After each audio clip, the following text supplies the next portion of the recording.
Only on 13 tonight, a neighbor is speaking out after losing everything in an apartment fire today. That fire also claiming the life of a young woman. 13 Action News reporter Austin Carter is live outside that apartment complex near Sahara and Maryland Parkway. And Austin, this was really a tough battle for those fire crews. Yes, it certainly was, Tom. Not only were firefighters battling the blaze, but they were also searching for anyone who may have been trapped inside. And unfortunately, some of those firefighters making the horrific discovery, the body of a young woman who did not make it out in time.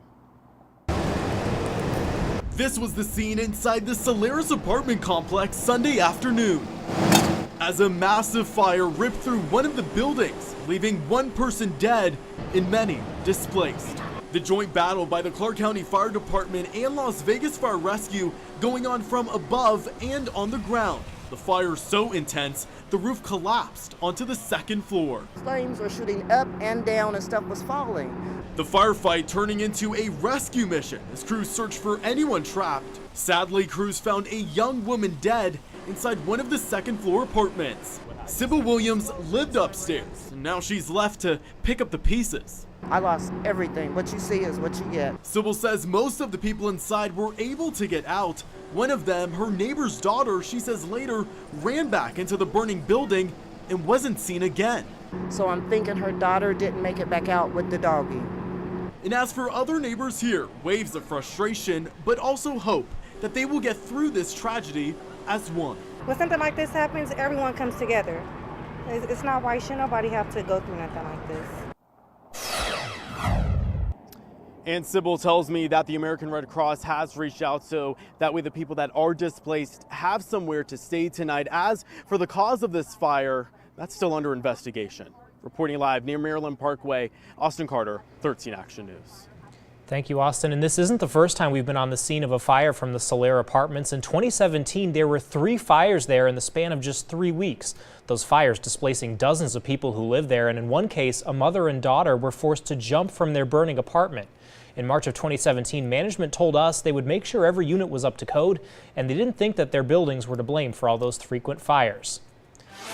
Well, new tonight, a stretch of Sand Hill is closed as police investigate a motorcycle crash near Flamingo and Sand Hill. Police say the motorcyclist and a vehicle collided, and the motorcyclist is at the hospital in fair condition with a broken back and ribs. The driver of the vehicle stayed at the scene. Also new tonight, there's a new effort to make sure drivers and pedestrians are both safe on the road. You may soon see ads on billboards and bus shelters from the Cars vs. Humans campaign. They'll be visible on some of the most dangerous roads, like along Boulder Highway. The Office of Public Safety tells us it's not about who's to blame. This messaging on this campaign was a little different than what we've done in the past. We wanted to get away from pointing fingers at who's at fault, and we wanted to talk about the fact. And that fact was, at the end of the day, the pedestrian is going to die if they're hit by a car. And we've seen a number of fatal crashes involving pedestrians, including a crash near Sahara and Tenaya just yesterday. Well, loved ones come together to celebrate the life of a beloved pastor. 50-year-old Stephen Willis died in a canoe accident in Alaska last week. Today is the first Sunday without the pastor there to lead services at the First Christian Church. Pastor Steve Willis's wife, Sherry, tells us he had a big heart and liked to goof around. He had this infectious laughter and could tell a joke like no other. And Sherry says she can't be mad because she knows, quote, he's home with the Lord, and says she continues to talk to Steve in her head and thinks about the happy memories they shared together over their year of marriage.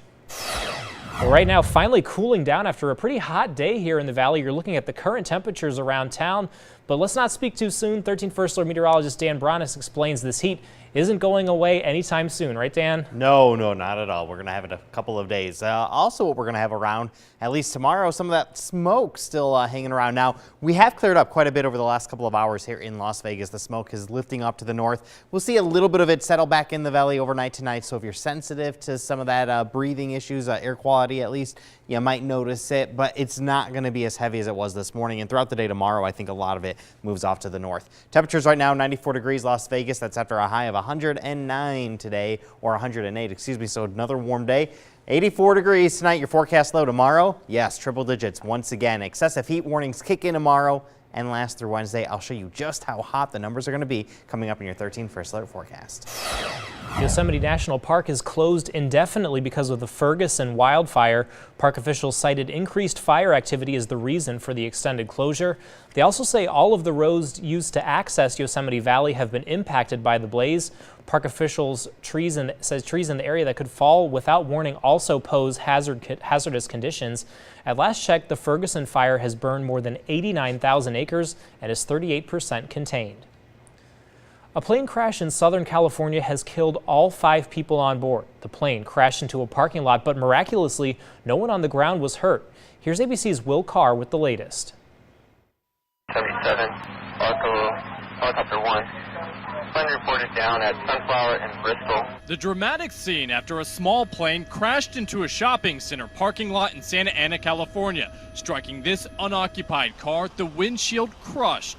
Ooh, that out of nowhere and just...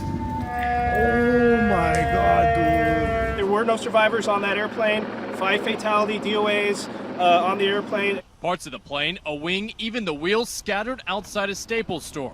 A crowd of shoppers quickly gathering, one witness describing a loud noise from the engine. I don't know if he lost control or if there was something wrong with the engine, but you could hear everything was loud. The plane registered to a San Francisco-based real estate company. The pilot of the twin-engine Cessna declaring an emergency and was given permission to land at Orange County's John Wayne Airport just moments before the crash. The 5 fatalities all inside the aircraft, the owner of the car inside shopping at the time of the crash. The fact that there was no injuries on the ground is a miracle in itself. This plane crashed 2 miles short of John Wayne Airport, and tonight authorities have pushed the public back because there is still jet fuel on the ground. It comes as the NTSB is on its way, and it will determine the cause of this crash. In Orange County, Will Carr, ABC News. Pop star Demi Lovato has posted a statement on Instagram for the first time since being hospitalized for a suspected drug overdose.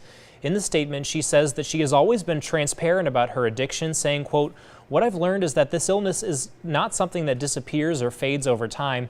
She went on to thank fans for their support along with her family, her team, and the hospital. Lovato says she now needs time to heal and focus on her sobriety and her road to recovery. Well, tonight the search continues for 20-year-old Molly Tibbetts, an Iowa college student who vanished while out on a jog. Her family reported her missing more than 2 weeks ago. The FBI is focusing on what local residents may know, including a farmer with a criminal past. ABC's Stephanie Ramos has the latest. Tonight, authorities intensifying their search for 20-year-old Molly Tibbetts. Federal investigators interviewing residents in and around the town of Brooklyn, Iowa. One of those people, 56-year-old Wayne Cheney, who lives in a trailer home about 500 yards from a pig farm that was searched by investigators more than a week ago. Cheney tells ABC News the FBI questioned him Friday.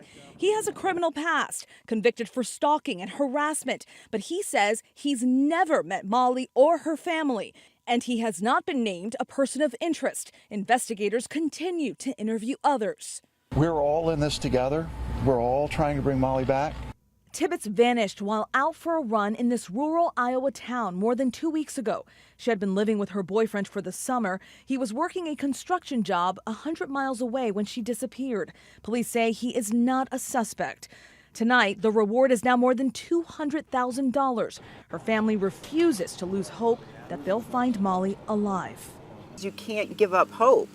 I mean, I know if it were me that were missing, Molly wouldn't give up hope. Authorities are not releasing much information right now, but investigators say they do have a solid base of evidence they are working from. Stephanie Ramos, ABC News, New York. Right now, police are looking for these 2 men you see who they say robbed a business near Flamingo and Arville at gunpoint around 1:30 this morning. Police say they went in, demanded money from the clerk while showing a gun. Nobody was hurt. Well, a lot of you may have kids in college or about to start college. We have a warning tonight how helping your child pay for school can put you in major debt. Plus, nearly a dozen kids rescued from a disgusting makeshift compound where they were barely fed. Now the search is on for a missing toddler who may have been kept there. 11 children were rescued after a disturbing discovery in New Mexico. The search for a missing 3-year-old boy leads to a filthy makeshift compound. Those 11 children had little food or water and wore rags. 2 heavily armed men were taken into custody, and as ABC's Ariel Reshef reports, there's still no sign of that missing toddler. Law enforcement officers searching a rural northern New Mexico compound for a missing 3-year-old boy say they did not find that child, but instead discovered 11 other children living in deplorable conditions. They were in bad shape. I mean, the children were dirty. They didn't have clothes that fit them properly. Just seeing them walking around like that, it was hard to see. Officers say they had been surveilling the compound looking for 3-year-old Abdul Ghani Wahaj, abducted from his mother in Georgia last November. Authorities in New Mexico say they decided to issue a search warrant after a Georgia investigator forwarded a message in which someone in the compound reportedly told another person people there were starving and needed water. 2 suspects taken into custody. Siraj Wahaj, police say, wanted for the abduction of his son, was armed with an AR-15 semi-automatic rifle during the hours-long standoff, according to police, eventually surrendering to authorities without incident. Another man, identified as Lucas Morton, arrested on suspicion of harboring a fugitive. The 11 rescued children, ranging in age from 1 to 15, were placed in emergency protective custody, according to authorities. In any situation like this, thinking about what they may have experienced and what we can do to minimize the trauma that they have felt and will experience moving forward. Investigators say 3 women were questioned, but were not charged and were later released. Ariel Reshef, ABC News, New York. Civil rights leader Al Sharpton held a rally in Florida today to protest the state's Stand Your Ground law. This comes after a Florida sheriff decided not to arrest a man who fatally shot another man in July during an argument over a parking spot. The law grants immunity to the person acting in self-defense. Once the investigation is complete, the case will be turned over to the state attorney for possible charges. In the meantime, the sheriff is defending his decision not to make an arrest. Students from Marjorie Stoneman Douglas High School in Parkland, Florida brought their march against gun violence to New Orleans this weekend. The student activists are survivors of a mass shooting in February that killed 17 people. They're demanding changes to U.S. gun laws and trying to increase voter registration, so they're traveling from state to state. Yesterday, they held a panel discussion at Tulane University with young people from Louisiana who have also experienced gun violence. We are the ones who vote for our lawmakers, and our lawmakers aren't doing a good enough job, so we need to be the ones to change that. If you're old enough to be shot in a classroom, then you're old enough to have your voice heard. The national tour is now headed to Washington, D.C. and New York City. They'll end the tour in Newtown, Connecticut, where 26 people were killed in a mass shooting in 2012, including 20 first graders. Well, tonight, President Trump lashed out against reports that he's increasingly worried about his son's entanglement in the Russia investigation. The president claims it wasn't criminal for campaign aides, including Donald Trump Jr., to meet with Russians at the infamous Trump Tower meeting months before the election. The Russian witch hunt. A Democrat-inspired witch hunt. President Trump admitted in a tweet the purpose of the meeting was to get dirt on Hillary Clinton and tweeted that he didn't know about it.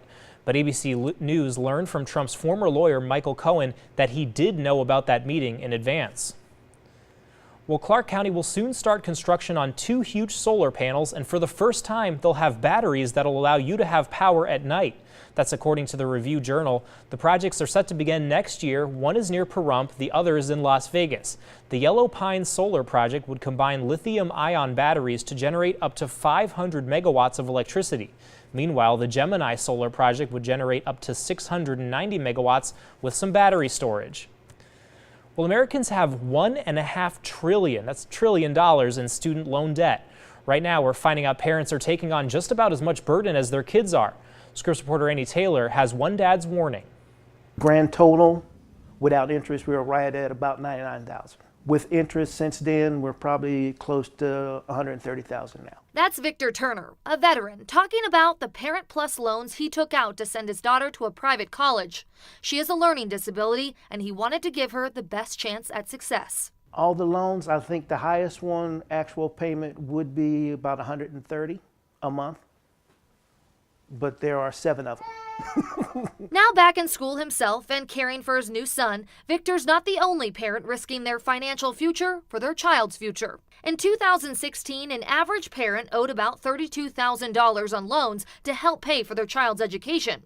According to savingforcollege.com, that's nearly $3,000 more than what the average student owed. Although students take out more loans to pay for education, Mark Kanowitz with savingforcollege.com says parents take out more money. Parent loans are effectively unlimited. They can borrow up to the full cost of education. minus other aid received. While students have a cap on how much money they can borrow, parents don't. You should think twice because it's a sign that you may be borrowing too much money. Victor says the biggest learning lesson wasn't taking out a loan, it was taking out the wrong loan. Victor says his mistake has not only cost him financially, but he'll also have to work into his retirement. I'm thinking at least another 10 to 15 years of work. I'm Annie Taylor reporting. Right now, at least 82 people have been killed in the 6.9 magnitude earthquake that hit a tourist island in Indonesia. Officials there say hundreds of others have been taken to local hospitals with injuries and thousands of homes have been damaged. A series of substantial aftershocks have shaken the region since the larger quake, and a tsunami warning that was put in place has been lifted. Now, 13 First Alert weather. Good evening, everyone. Outside, things looking all right, actually. That smoke has lifted a little bit to the north. We don't have it as thick as we have seen it, but there's still a little bit out there, and it's going to be around most of the night. Now, looking at the Valley View camera, you could see pretty clear, actually, all the buildings down. You could even see the Luxor light as things have really cleared up over the last few hours. 55 days at 100 plus for Raising Cane's donating to Make-A-Wish. That's $5,500. Now, total 100-degree days, 57 this year. We had 2 before that promotion started. 70 days on average, we hit 100. Yes, we still have a few more to go until average. Last year, 86 days. We're going to be pushing that, if not above that this year, as we have seen quite a bit of 100s. High temperatures today, another hot 108 McCarran, 110 downtown, 99 Summerlin, and 109 out in Centennial Hills. Right now, at least we have cooled off. No 100s on the map. Good news there for this time of night. 96 Las Vegas, 94 McCarran, sitting at 96 also North Las Vegas. Now, yes, those numbers are hot, but we don't have that humidity like we've had in the past. It's very dry, so if you walk outside, it's actually somewhat bearable, unlike the last couple of weeks around town. Allergy counts very low. They're going to stay there over the next couple of days. We do have a system spinning in the Pacific. This is John. It is a tropical storm named within the last few hours. Winds at 40 miles an hour, gusts still up to 50, so not super strong. But this storm is going to strengthen as it moves up the coast into a Category 2 storm off the coast of the Baja. It is not affecting land, but there are a couple things we're watching with this. This is going to send some moisture up into southern Nevada. Now, how much? Probably not a lot, not enough to get a lot of storms firing up. It looks like the main track of the moisture is going to stay to the east. That's why those arrows are a little bit bigger. I put the small arrows there saying a little bit of moisture moving up towards Las Vegas, but enough that a few showers could move in. And also, once that moisture does arrive, it's going to cool our temperatures. Excessive heat warnings for Phoenix until tomorrow. That moisture from that hurricane is going to move in tomorrow for Phoenix, so they're going to lose their warnings as their temperatures are going to cool. Once that moisture moves into us by Wednesday, that will cool our temperatures, so we'll lose that excessive heat warning by Wednesday. So 3 days of that. That just means temperatures are going to be at 110 plus, it looks like. Tonight, 84 degrees Las Vegas, 82 Spring Valley. Tomorrow, yes, 110 here in Las Vegas, 105 Summerlin, 107 Centennial Hills. These numbers very similar to what we've seen over the last week. We've had some heat around, but those temperatures are about 10 degrees above average, and then we'll cool them off to only about 5 degrees above average. But there are signs that maybe by next weekend we're going to be cooler than what you're seeing. Right now, still calling for 108 Friday, Saturday, but if we get more of that moisture pushing up north, that's going to help cool these temperatures off a little bit, so we'll watch that closely. And if that does happen, better rain chances as well. As of now, it's looking pretty dry all week, but 10% chances of rain Wednesday through Sunday with the cooler air moving in. So a hot forecast, yes, but the main story is going to be that smoke, hazy look once again for your Monday, but it should not be as bad as today. All right, thanks, Dan. Well, one woman says she may have a solution to save bees, and she says you can help. The easy things you can do to help keep them buzzing. And don't forget to download the 13 Action News app featuring live streaming, video on demand, and interactive weather radar. It's free in the App Store and Google Play. We'll be right back. Well, we always hear it save the bees, but there's an expert who says it's easier than you think. Scripps reporter Kumasi Aaron met up with her and found out it's not just the bees who benefit. We all know how good it can feel to pull into a rest stop on a long road trip. Well, this is what that moment looks like for a bee. A bee rest stop planted on the side of a parking lot. Before, it was just one shrub along the entire parking lot everywhere. Danielle Balat is the professor who created the Forgotten Hive. This is a fireweed. For often forgotten native bees. They're in here. She added nearly 24 different plants here in an effort to give them a place to get food year-round. These native bees, some of them can only fly about 3 blocks before they need more food. And so if we don't have a frequent enough system, they're going to potentially die trying to get to their next big park space. Danielle says there are more than 3,600 native bee species around the country, and they're not just cool to look at. They are more efficient pollinators for crops than the honeybees we often think of. You're not going to go and eat rice every day for dinner, right? And neither are these bees. So by creating diversity for them, they're going to help support diversity for us on our dinner plates. The patience in this has to be pretty strong. Danielle comes to this lot once a week to observe the bees. This is one of our bumblebees. And sometimes catch a few to know which bees the plants are attracting. If some of them aren't attracting native bees and we're not catching them on them, we won't plant them in the next lot. Danielle hopes to spread the word. It's only been here for a couple weeks. And to spread hives like these to parking lots around her city, the country, and the world. We're looking at a large amount of urban land that can be converted into productive green space for a variety of benefits. What city wouldn't want to do that? A simple solution to make a bee's life, and ultimately ours, a little easier. I'm Kumasi Aaron. Tonight, Charlotte Rae, the actress known as Mrs. Garrett on the 80s sitcom Different Strokes, has passed away.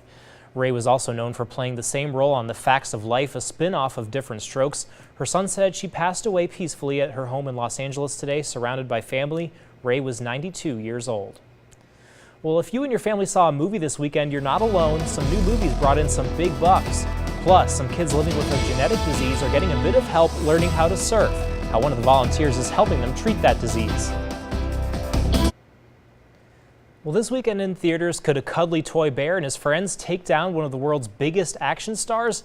Here's David Daniel with this weekend's box office numbers. Denzel Washington and The Equalizer 2 moved down to 5th place, taking in $8.8 million. Mamma Mia, Here We Go Again fell from 2nd to 4th place to the tune of $9.1 million. Okay, Drew said that if we don't deliver this package, a lot of people are gonna die. The action comedy The Spy Who Dumped Me opened in 3rd place, driving off with $12.4 million. You worry too much. We'll never get to Christopher now. Maybe we should ask if anyone's seen a bear or a tiger or a very small donkey. As predicted, Christopher Robin was the top new movie, debuting with $25 million at the low end of expectations. For the second straight weekend, Mission Impossible Fallout knocked out the competition, earning $35 million for a 10-day domestic total of $124 million. In Hollywood, I'm David Daniel. All right, well, stay with us. We'll have a final check of your forecast. Right now, though, here's a live lookout at the Valley on this Sunday night. You're watching 13 Action News. We're bringing you breaking news fast and first. We'll be right back. All right, well, here's a quick check at your final forecast. The bad news, the heat not really going away. In fact, it's going to be pretty brutal, especially Tuesday and Wednesday with highs of 111. The good news is the cool off, if you can really call it that, heading down 109, 108, and then 107 next Sunday. All right, well, kids suffering from a genetic disease called spinal muscular atrophy, or SMA, need special equipment to go into the water. This genetic mutation limits their ability to walk, eat, or in some cases breathe without a ventilator. But with some help of some volunteers and a surfing dog, they're hanging 10 out on the California coast. A little scary. I didn't like going through the waves because I had all the water in my face, but after that it was fine. It was so cool, a lot of fun. One of the surfers on the board with the kids is also a chemist, part of a team of researchers who's worked to develop a treatment for SMA. And one of the surfers has been on that treatment and says it's giving her the ability to live on her own, which gives hope to other parents of kids who have that disease. And the Art of Magic stamps will be unveiled in a special ceremony in Las Vegas this Tuesday. The stamps, you see them right there, feature some classic magic tricks and will be forever stamps. The unveiling ceremony will be at the Magic Live convention, which will take place at the Orleans Hotel and Casino. Well, that does it for this edition of 13 Action News Live at 11. Remember, we're always on at ktnv.com, our mobile app, Roku channel, and the latest version of Apple TV. Our next reports begin at 4:30 a.m. on Good Morning Las Vegas. Thank you for watching, and from all of us here at Channel 13, have a good night.